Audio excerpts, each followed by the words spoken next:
Hi guys, as you guys know, it's October. Oh my god, that is loud. And it is almost Halloween. Sorry about the background. It's raining here, even though it's like spring.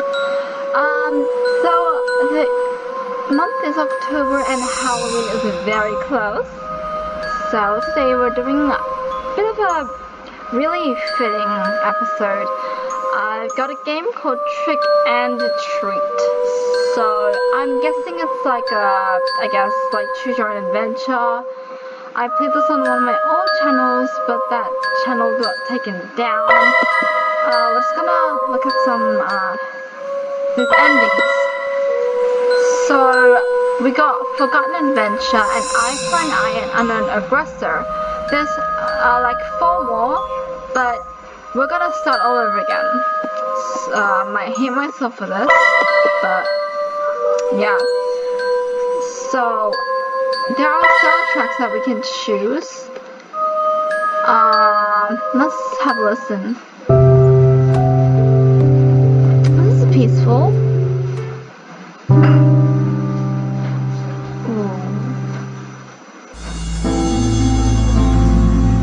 Anyway, I'll just choose this. Before we start this game, I have some good news. Well, mainly for me. So basically, I got a dartboard. It's so cool, and new phone case.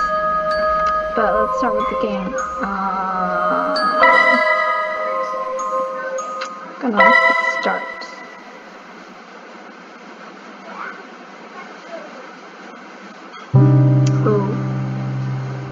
The stand of our steps combined with that of an occasional nocturnal animal. It's the only thing we can hear. It's terribly dark in this place. The dense vegetation makes it impossible to see the sky or light from the moon. Our flashlights are the only thing that light up our way. Are they finding Slenderman? At times like this, one begs not to run out of battery. We walk without knowing what we really are looking for, or better said, for no reason. We are just a group of boys bored with our lives, trying to create a lasting memory on this night instead of us staying home doing nothing. Watch a scary movie or something. I don't eat junk food, watch Netflix, anything but go to a damn forest. Today's October 31st. Ooh, All Hallows Eve, better known as Halloween. 3 young men walk through a dark but up until now nothing special forest, me being one of them. Last time I checked, I am a female. We are doing it to prove our courage. It's too bad there isn't a girl here to see how brave we are. Or stupid. Seeing it like that, one could say this is a meaningless effort. For a moment, I stop to look at my watch. It's 1:49 a.m. How old are we and where are our parents? That means we have been walking aimlessly for more than 2 hours now. What? We went out like what, 11 a.m.?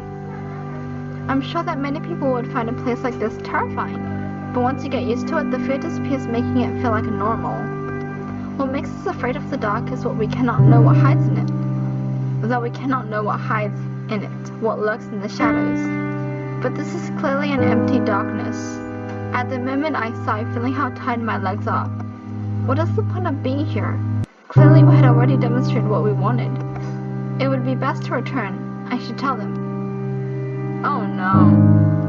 I was about to speak when suddenly the atmosphere in the forest becomes strange. Suddenly a cold chill runs through my body. Wait, I don't know if the music is too loud. There. Cool. Nice. Suddenly a cold chill runs through my body. It was like any other chill, except it was not going away. For no reason, the air's temperature dropped from one second to the other. So much so my breath becomes visible, turning into mist. It doesn't end there. Oh my god, the thunder! So fitting! The air is now filled with a rotten smell, just a little short from being unbearable. Ugh. Images of worms and flies soon appear in my mind, giving me a really unpleasant feeling. I can't hear the music.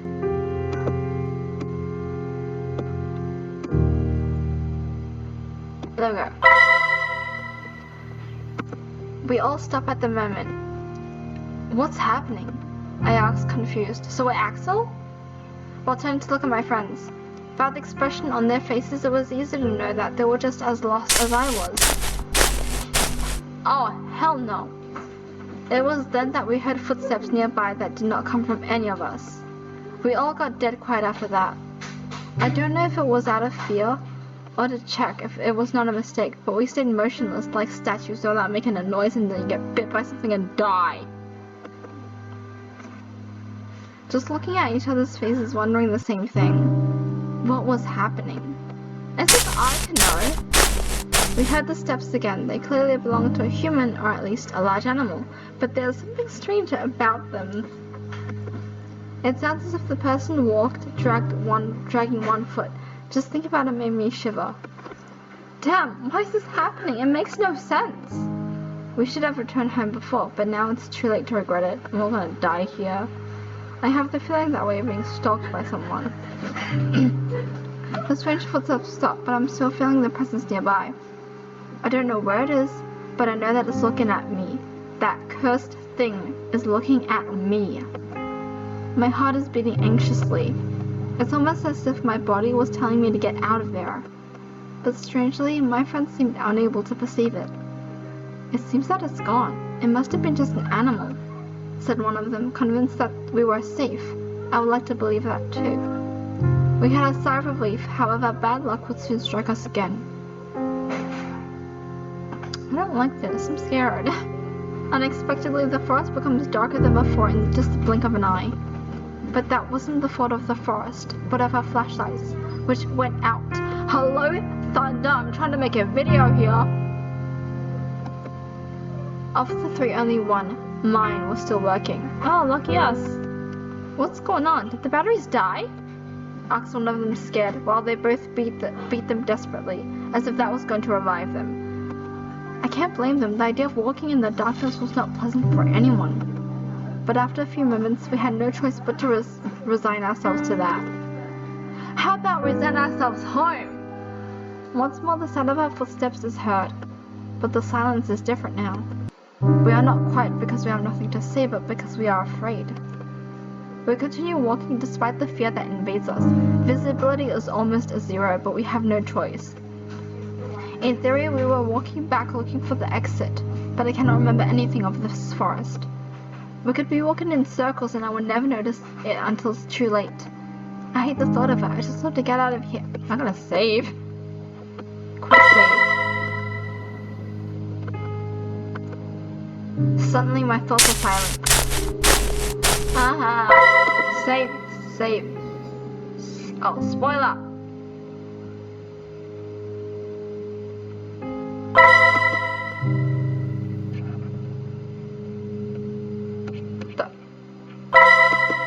Can we save? I guess we'll save it here. Save. What do we save? I'm having trouble. Whatever, just quick save it. Once more, the three of us become statues, awaiting the presence to go. I hold my breath while feeling my heart beating anxiously. Damn, get away from here and leave us alone! Unexpectedly, the steps are heard closer. This time they do not disappear, but rather come at us. Holy shit.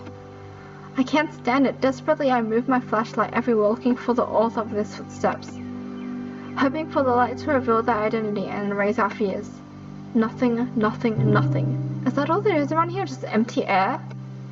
My anxiety grows with each failed attempt. I refuse to believe that it was a ghost. Suddenly, when I move the flashlight again, I see a silhouette. I could not distinguish what it was, but for a moment the light revealed something. Quickly, I point to the same place only to discover it was gone. I hold my breath anxiously. It was not an illusion. I am sure that I saw something. It was then that I hear something nearby. Without even thinking, I aim the light towards that place. What I found leave us paralyzed with an expression of disbelief on our faces. Oh, it's a kitty. Can I save? What if this kitty dies? I'm scared. It's a black cat with eyes of an intense red which stands before us. What the hell? No, back. Her look's not the friendliest to say something. Somehow I get the feeling it's a female cat. Oh, shahamnaha. I speak gibberish when I'm scared. Suddenly she lets out a thunderous meow that leaves us terrified. It sounded more like a lion roaring than a simple cat. The echo of her meow is heard throughout the forest, making it sound more sinister than it should be. It was then that suddenly an inexplicable force hit us three. Ow. I fall to the ground, and little by little my eyelids close and fatigue becomes unbearable. I lose consciousness on the ground of the forest without knowing what's going to happen to me. Interlude, before night falls. Is that like a prologue? It's a day like any other, so normal that it was almost painful. The only special thing that could be said about it is that it's October 31st, Halloween! Far were the memories when I was a kid and went out with my friends to ask for sweets from house to house. So, funny thing, I'm Christian, but I used to love Halloween. I used to just contemplate that one day in a year, just to dress up like a total freaking freak, go out, scare the shit out of people, maybe ask for candy and all that. But this year we're not allowed. One is it's quarantine, even though it was we're let out. Three, my mom was no, you're not gonna get candy, stay home. You're gonna stay home. Can't celebrate Halloween. I'm well shit, fine. Just remembering it made me sigh. I feel nostalgic.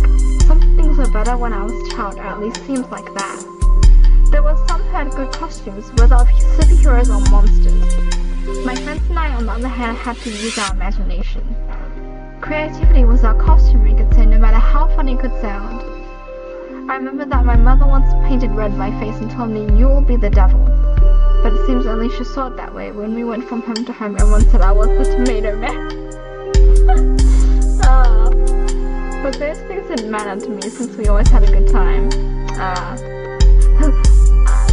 Childhood when everything was so simple. If I had asked for candy now, even if I had the best costume, I'm sure no one would give me anything. Except perhaps a scolding for acting like a child when I'm 17 years old. Oh, pain. But anyway, I can't stay in the past. I must live in the present no matter how little exciting that might be. Back to reality, we are a group of friends who don't have any plans for today. We are still not old enough to go to a disco, and I doubt guys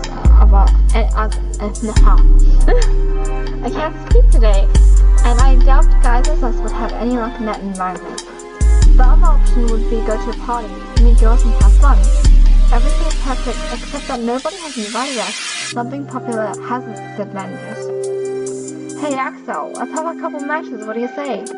My friend Steven called my attention while playing with the game console. Rush Red. I believe that's what that game is called.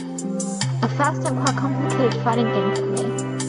I would normally agree to play with him, but for some reason I don't feel in the mood today. I have no desire to play now. I applied with discouragement. I almost feel bad for doing it. Boring, the AI is no rival for me, Steven said with confidence.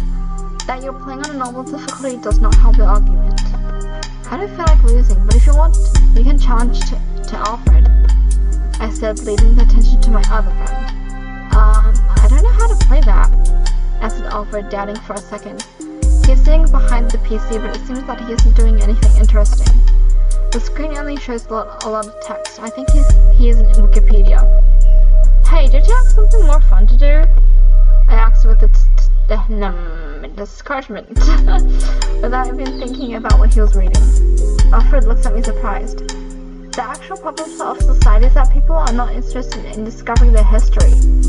He is one of those pseudo-intellectuals, always looking for any rare information to appear smarter than others. Asshole. When we forget our past mistakes, we are doomed to repeat them, he added later. What are you talking about? This village is small and its story is not interesting at all. Nothing outside of the normal has ever happened in it. Alfred laughs mockingly after hearing that. Your ignorance is worthy of praise. He pauses, filling his chest with pride. The very fact it is a small town is the reason it's full of mysteries. Did you know that 20 years ago on this date a man disappeared? So what about it? I asked without being impressed or even interested in the least. Things like that happen all the time in all places. As I thought, you don't know the history despite living in this very place. Alfred said while adjusting his glasses in an arrogant gesture. There's a legend behind the disappearances. That is what I was reading. After listening to him, I look back at the computer screen with curiosity. It's then that I noticed that it was not Wikipedia, but some other page. Come and read this and learn a little, Alfred said, inviting us to read what was on the screen. Both Steve and I moved close to read it. Town of Abingdon, Oxfordshire Country, 1994. I came to this town with only 4,000 inhabitants to support them in an investigation. Truth is that never in my life have I seen something this strange. I won't say a typical detective-ish nonsense that I have seen thousands of strange things in my life. I've seen many crimes, yes, some difficult to solve, but all of them were human. Even if you don't know how they managed to perpetrate the crime, you know that they are people like anyone else. In their case, I don't think I'm able to say the same thing. Truth is that I can't understand what happened. I was called for the disappearance of a man named Matthew Graham. Matthew Graham, 23 years, single. The last time he was seen, he was returning home from a Halloween party. He had drank alcohol but was still sober, or at least that's what witnesses said. Anyway, this is not something which can be explained with a simple drunkenness. He apparently got lost on the way home and decided to enter the forest called Oakwood. It had rained yesterday, so the ground was wet and muddy. We could easily find his traces, which were leading deep inside the forest. Apparently, he walked for 3 hours before stopping. I say stop, but the truth is we don't know what happened then. The truck suddenly ended up in a clearing in the forest, and that's all. There was no evidence of struggle, no other trace or piece of clothing on the ground. There was no blood, no more footprints, or anything else. The depth of his last footprint and the position they were indicated that he was still walking. At no point he stood still. It was as if he had vaporized in the air, with all his clothes in the middle of his walk. Obviously, I can't believe such a thing, but I can't give another explanation. The only thing I remember is that near the footprint I sensed a faint smell of rot. However, there were no animal corpses nearby. It is ridiculous to think he suddenly started to decay and became earth. In the end, the case was closed in just 3 days. With no evidence of any kind, we couldn't say anything but that he decided to escape from the village. However, while officially there was no more to do, I couldn't sleep in peace. Thinking about what could have happened to him took away my sleep. In my mind, I thought of all sorts of theories, like maybe everything was a plan developed by Matthew, but in the end it all seemed impossible. I decided to investigate more on the issue. I searched the town for similar stories, and to my surprise, I found 4 more. All young men. The story was always the same. They walked in the forest alone and disappeared without trace. Even more curious is that all of them disappeared on the same date, October 31st. But there's more, a detail that completely eliminates the possibility that there's a killer or kidnapper behind this. And that is the separation of the ears. Roger Bacon disappeared in 1924. Mitchell Smith disappeared in 1867. Jason Black disappeared in 1813. And the worst of all, Oswald Taylor disappeared in 1707. This simply couldn't be possible. My curiosity led me to dig deeper. I thought that the answer may be in the past of the forest. It was then that I discovered what seemed to be a simple and boring forest actually hid a great story. Before it was called Oakwood or Oaks Forest, the place was called Witchwood. The word witch has huge similarity with witch. Taking into consideration that it's an old name and language changes over time, that indicates that it was the forest of witches. What is this, some Blair Witch Project? Apparently more than 400 years ago, the people of the village believed witches lived in the woods. Unfortunately, almost all the information is already lost. There were stories told in voice, without a properly written record. I just know that with the change of religion to Christian, people stopped seeing the witches with good eyes and began to hunt them. Apparently, the last one before her death cast a curse on the forest, which even today should continue to exist. Anyway, obviously, I cannot accept something like that as an answer. In the end, I have no other choice than accepting that each one of them escaped from the village, using the legend of the forest to make it look like it was something supernatural. Interesting story. I didn't know without such a story was hiding in this town. I said, honestly surprised. Even if it is a lie, I managed to hold my interest. Wait, there's something more. And we're gonna stop here. There is something more and we don't know what. So I'm gonna save her, please. Yeah, we're gonna save it at whatever slot it is. We're gonna delete this one. We're gonna delete this. Yes. My stupid ass is saying yes. Yeah, we're gonna save at a 1 empty slot. And then we're gonna go back. And then we're gonna go to the menu. Let's just check. Save game. And then we're gonna go to the main menu. Right? Please say we saved. Oh, thank baby Jesus. Okay, so we're gonna stop here. Thank you guys so much for watching. I actually really want to know what is gonna happen. Is that what led them into the forest? Do they meet a witch? Do they die? What is the cat? I have no idea. So without further ado, I'm gonna leave. Thank you guys so much for watching. I'll see you in the next one. Remember, stay creepy. Love y'all. Bye bye.